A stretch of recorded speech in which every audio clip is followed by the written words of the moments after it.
ஐயனார் துணை சீரியலில் சோழனுக்கு ஒரு பக்கம் வேலை போனது ஒரு கவலை அப்படின்னா, வீட்டில் யாருமே மதிக்க மாட்டேக்காங்க அப்படிங்கிறது இன்னொரு கவலை.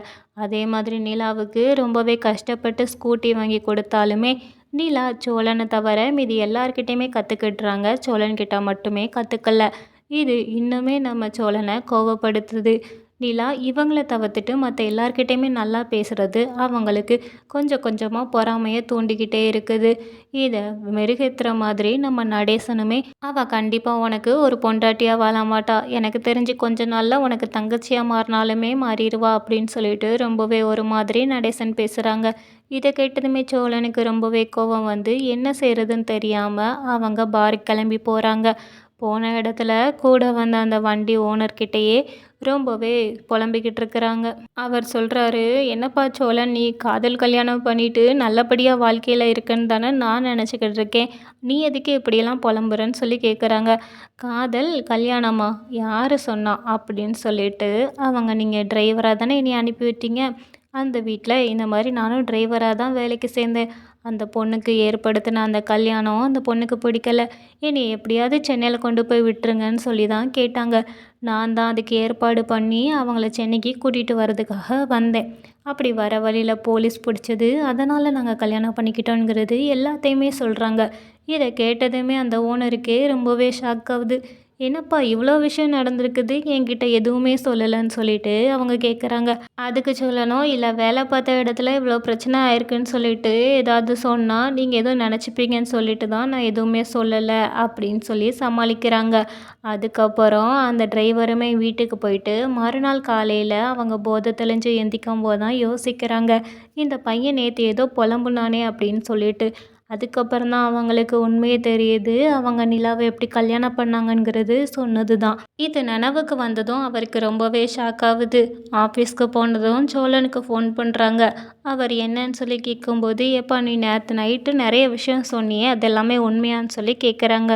நான் என்ன விஷயம் சொன்னேன்னு சொல்லிட்டு சோழன் கேட்குறாங்க. அதுக்கு அவங்களுமே நடந்த எல்லாத்தையுமே சொல்கிறாங்க. அதுக்கு சோழனுமே, ஆமாங்க, நான் உங்ககிட்ட சொல்லணும் தானே நினச்சேன், இப்போ தான் சொல்லிட்டேன்ல, அதான் உண்மைன்னு சொல்கிறாங்க. அண்ணே, உங்களை நம்பி தான் சொல்லியிருக்கேன், தயவு செஞ்சு இந்த விஷயத்த வேறு யார்கிட்டையுமே சொல்லிடாதீங்க, நான் சொன்னதையுமே நீங்கள் அப்படியே மறந்துடுங்கன்னு சொல்லிட்டு சோழன் ஃபோனை வைக்கிறாங்க. ஆனால் அந்த ஓனரோ ஃபோனை வச்சதுமே வேறு யாருக்கோ ஃபோன் பண்ணுறாங்க. அது யாருக்குன்னு பார்த்தா நம்ம தாஸுக்கு தான் கால் பண்ணுறாங்க. கால் பண்ணி இந்த மாதிரி நடந்த எல்லா விஷயத்தையுமே சொல்கிறாங்க. அவங்க சொல்கிறத நம்ம தாஸால் நம்பவே முடியலை. ஏன்னா வீட்டுக்கு வந்தப்போ நம்ம சோழனும் நிலாவும் எவ்வளோ பாசமாக நல்லபடியாக நடந்துக்கிட்டாங்கங்கிறது அவங்களுக்கு நல்லாவே தெரியும். அதனால் கண்டிப்பாக நீங்கள் சொல்கிற மாதிரி இருக்காது, வேணும்னா நான் விசாரித்து பார்க்கேன்னு சொல்லிட்டு அந்த போலீஸ் ஸ்டேஷனுக்கு விசாரிக்கிறதுக்காக தாஸ் கிளம்புறாங்க.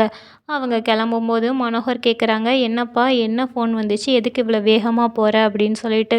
அதுக்கு தாஸுமே, அப்பா நான் ஒரு முக்கியமான விஷயத்த கண்டுபிடிச்சிருக்கிறேன், அது மட்டும் கன்ஃபார்ம் ஆயிடுச்சுன்னா அதுக்கப்புறம் நம்ம என்ன பண்ணலான்னு யோசிப்போம் அப்படின்னு சொல்லிட்டு தாஸ் கிளம்பி போகிறாங்க. இது எதுவுமே தெரியாமல் சோழன் ரூமில் தூங்கி எழுந்திரிச்சிட்டு வெளியில் வராங்க. அப்படி வெளியில் வரும்போது நைட்டு என்ன நடந்துச்சுன்னு சொல்லிட்டு அவங்களுக்கு கொஞ்சம் கொஞ்சமாக ஞாபகம் வருதே தவிர முழுசாக ஞாபகம் வரல. அவங்க என்ன தப்பு செஞ்சுருக்காங்கங்கிறது அவங்களுக்கு கொஞ்சம் கூட நினைவே இல்லை. அவங்க எப்போதும் போல் எல்லார்கிட்டையுமே போய் சகஜமாக பேசுகிறதுக்காக முயற்சி பண்ணுறாங்க. நம்ம பாண்டியன்கிட்ட போய், என்ன பாண்டியா நீ வேலைக்கு போகலையான்னு சொல்லி கேட்குறாங்க. பல்லவன்கிட்டையும் என்னடா காலேஜ் போகலையான்னு சொல்லிட்டு கேட்டு பேசுகிறாங்க. அதே மாதிரி நிலா வேலை கிளம்பாமல் இருக்கும்போது நீங்கள் இன்னும் கிளம்பலையான்னு சொல்லிட்டு பேசுகிறாங்க. இப்படி எல்லார்கிட்டையுமே வழியே போய் பேசியுமே யாருமே நம்ம சோழனை ஏறெடுத்து கூட பார்க்க, இப்போ என்னாச்சுன்னு சொல்லிட்டு யாருமே என்கிட்ட பேசாமல் இருக்கீங்கன்னு நம்ம சோழன் கேட்குறாங்க. அப்போ பல்லவன் எழுந்திரிச்சு அடிக்கிற மாதிரி கையை ஓங்குறாங்க. இதை பார்த்ததுமே நம்ம சோழனுக்கு எல்லாமே ஞாபகம் வந்துடுது. பல்லவன் அடித்தது, அது போக நிலா ரூமுக்கு நம்ம சோழன் போனதுன்னு சொல்லி எல்லாமே ஞாபகம் வந்துடுது. இதை பார்த்ததுமே நம்ம பல்லவன் கிட்ட, ஆமாம் ஏன்டா இனி அடிச்சேன்னு சொல்லி கேட்குறாங்க. நான் அடித்தது மட்டும்தான் ஞாபகம் வந்துச்சா? நீ பண்ணது எதுவுமே ஞாபகம் வரலையான்னு சொல்லிட்டு பல்லவன் கேட்குறாங்க. டேய் நான் அண்ணன்டா, அண்ணன் ஏதாவது தப்பு பண்ணா நீ அனுசரித்து போயிருக்கணும், அதுக்குன்னு சொல்லிட்டு இப்படியா நீ அடிப்ப அப்படின்னு சொல்லிட்டு நம்ம சோழன் கேட்குறாங்க.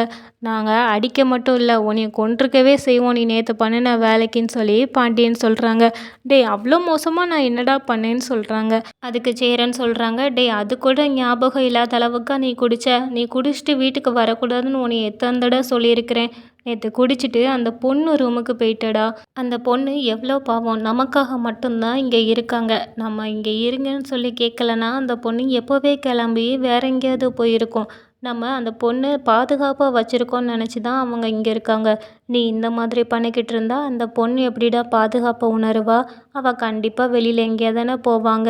அதையே நீ கொஞ்சம் கூட யோசிக்கலன்னு சொல்லிட்டு சோழனை எல்லாருமே திட்டி தீர்க்குறாங்க. சோழனுமே தான் பண்ணதை இப்போ தான் யோசிக்கிறாங்க. அதுக்கப்புறம் நம்ம சேரன் சொல்கிறாங்க, நான் ஏற்கனவே உன்கிட்ட சொல்லியிருந்தேன், இந்த மாதிரி நீ பண்ணுனா நான் நிலாவை கொண்டு போய் ஹாஸ்டலில் சேர்த்துருவேன்னு சொல்லிட்டு. இப்போ நான் கண்டிப்பாக அதை தான் பண்ண போகிறேன்னு சொல்லிட்டு சேரன் வந்து நிலாவை நீ எல்லா ட்ரெஸ்ஸையும் பேக் பண்ணி வைமான்னு சொல்கிறாங்க. அதுக்கு நிலாவுமே எல்லா ட்ரெஸ்ஸையுமே எடுத்து வைக்க போகிறாங்க. இதை கேட்டதுமே சோழனுக்கு எந்த அளவுக்கு ஷாக் ஆகுதோ அதை விட அதிகமாக நம்ம பல்லவனுக்கு ஷாக் ஆகுது. பல்லவன் நேராக நிலா கிட்ட போய், அண்ணி தயவு செஞ்சு போகாதீங்க அண்ணின்னு சொல்லிட்டு ரொம்பவே கெஞ்சுறாங்க.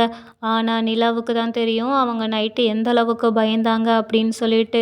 உடனே நம்ம பல்லவன் கிட்ட, பல்லவா நான் உனக்காக எப்போதுமே நான் அடிக்கடி இங்கே வந்து உன்னைய பார்த்துக்கிறேன், மற்றபடி நான் இங்கே இருக்கிறது நல்லது கிடையாதுலான்னு சொல்லிட்டு அவங்களுமே கிளம்புறாங்க. அப்புறம் நம்ம பல்லவன் வெளியில் வந்து நம்ம சோழனை பற்றி எல்லாமே ஒன்னால தான் இவ்வளோ தூரம் ஆகுதுன்னு சொல்லிட்டு நம்ம சோழனை இன்னுமே அடிக்கிறாங்க. அப்புறம் சேரனன் தான் கொஞ்சம் எல்லாரையுமே சமாதானப்படுத்திட்டு நிலாவை ஹாஸ்டலுக்கு சேர்க்கறதுக்காக வெளியில் கூட்டிகிட்டு போகிறாங்க.